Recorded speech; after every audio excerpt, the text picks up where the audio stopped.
Selamat sejahtera semua pelajar 4 Neon. Okay, hari ini cikgu akan terangkan tentang unit 5 yang bertajuk Mantap Integriti, Mantaplah Jati Diri.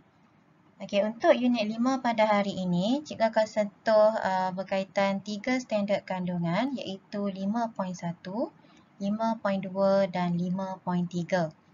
Okay, dalam unit 5 ini, okay, awak akan diterangkan tentang maksud integriti individu.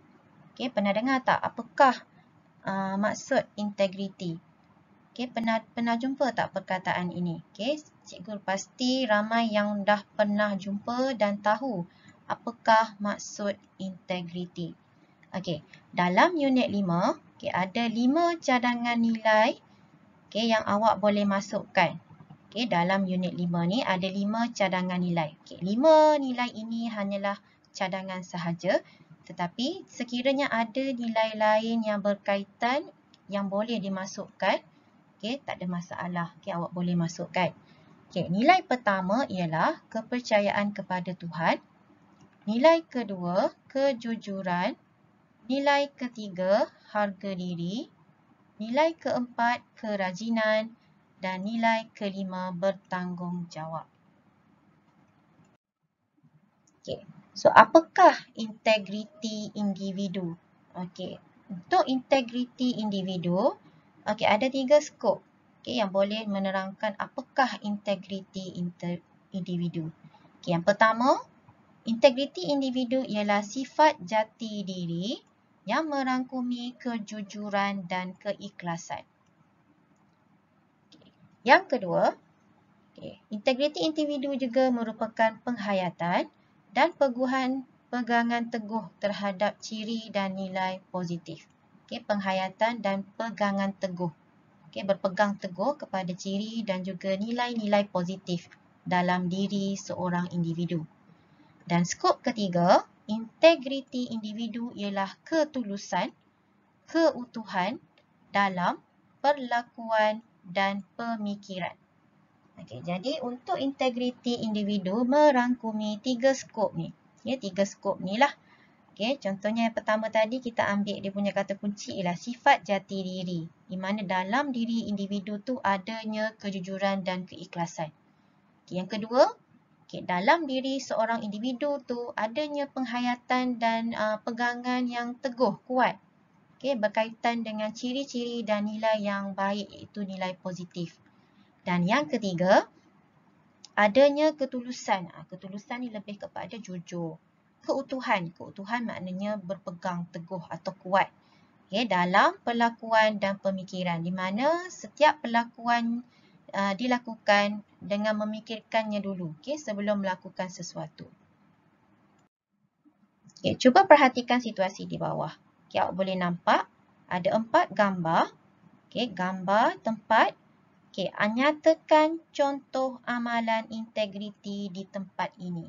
Kita ada gambar yang pertama, koperasi. Gambar kedua, di kantin sekolah. Gambar ketiga, pusat sumber sekolah. Dan gambar keempat, di dalam kelas. Okay, bolehkah anda kena pasti? Bolehkah awak kena pasti apakah contoh amalan integriti yang boleh awak lakukan? Okay, yang boleh diamalkan di tempat-tempat ini. Okay, kita tengok contoh di koperasi. Okay, dalam urusan jual beli alat tulis atau buku, okay, seorang pembeli atau penjual yang berada di koperasi mestilah jujur. Okay, tadi keyword untuk integriti ialah kejujuran. Okay, sifat jati diri yang merangkumi kejujuran dan keikhlasan. Kan?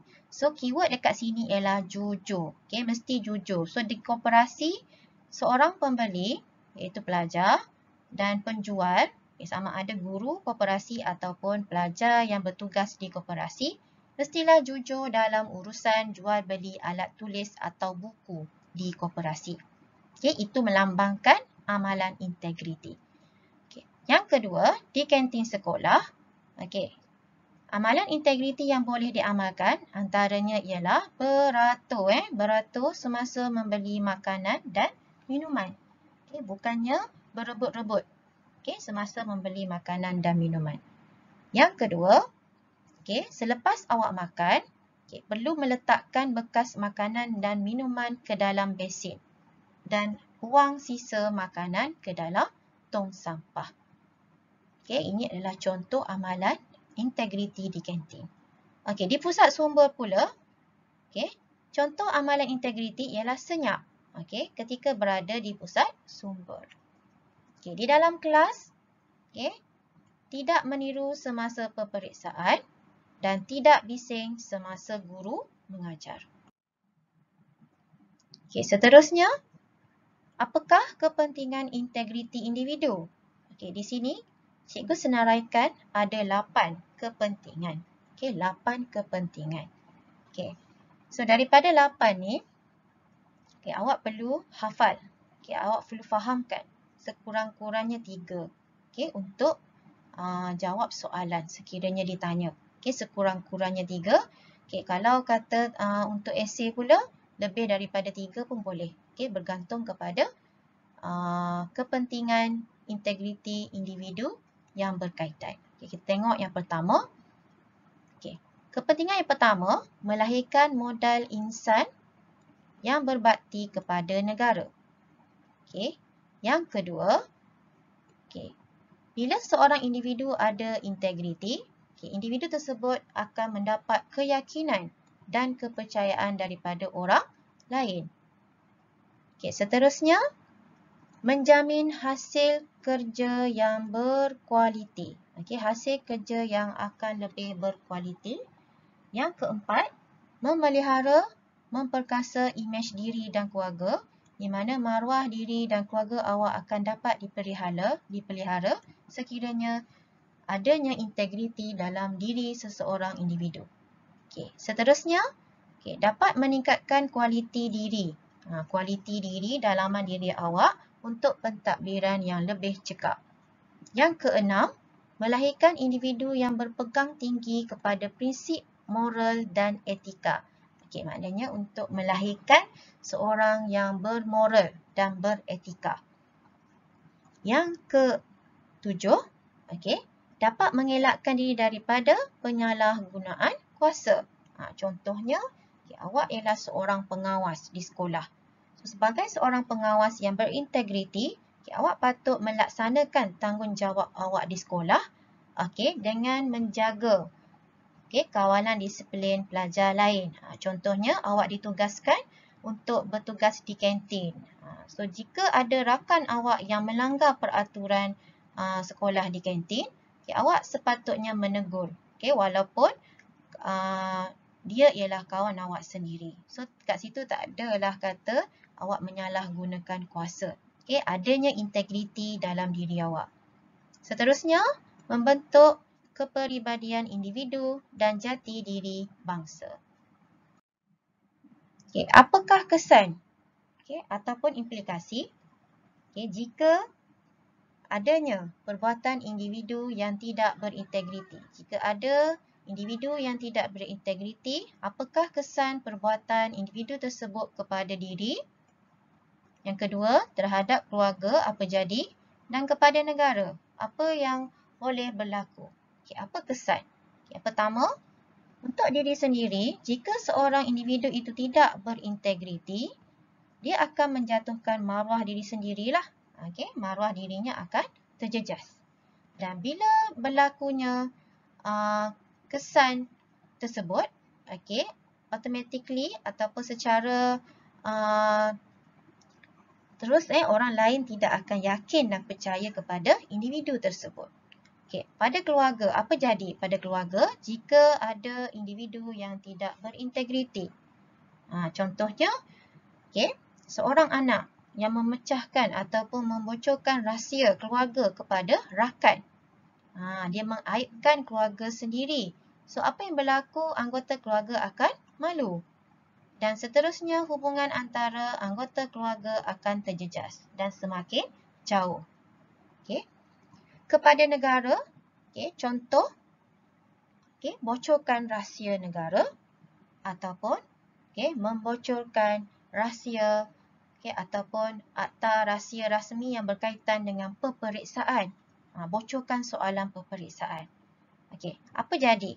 So, menjejaskan nama negara, menjejaskan keharmonian negara.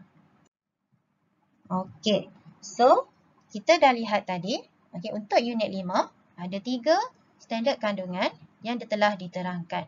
5.1, 5.2 dan 5.3. Berikut ialah soalan latihan yang awak perlu buat. Buat dalam buku latihan. Ada 5 soalan. Soalan pertama, maksud integriti. 2 markah. Soalan kedua, nyatakan 3 contoh perbuatan individu yang tidak berintegriti. Dekat sini ada 3 markah. Soalan ketiga, kepentingan integriti. Dia nak 2 sahaja. 2 markah. Soalan keempat, 3 kesan perbuatan individu yang tidak berintegriti. Terhadap diri sendiri, keluarga dan negara. Dan soalan kelima, dia bagi situasi. 2 orang pelajar ditangkap oleh guru kerana meniru semasa peperiksaan. Nyatakan 2 nilai yang patut diamalkan oleh pelajar tersebut. Jadi jumlah markah untuk soalan latihan struktur ini adalah 10 tambah 2 soalan nombor 5 iaitu 12 markah. Saya harap awak dapat buat soalan latihan ini dalam buku latihan moral. Dan hantar jawapan ke dalam Google Classroom. Jumpa lagi pada kelas next class. Cikgu akan sambung dengan unit 5 juga iaitu 5.3, 5.4 dan 5.5. 5.6. Jumpa lagi. Bye.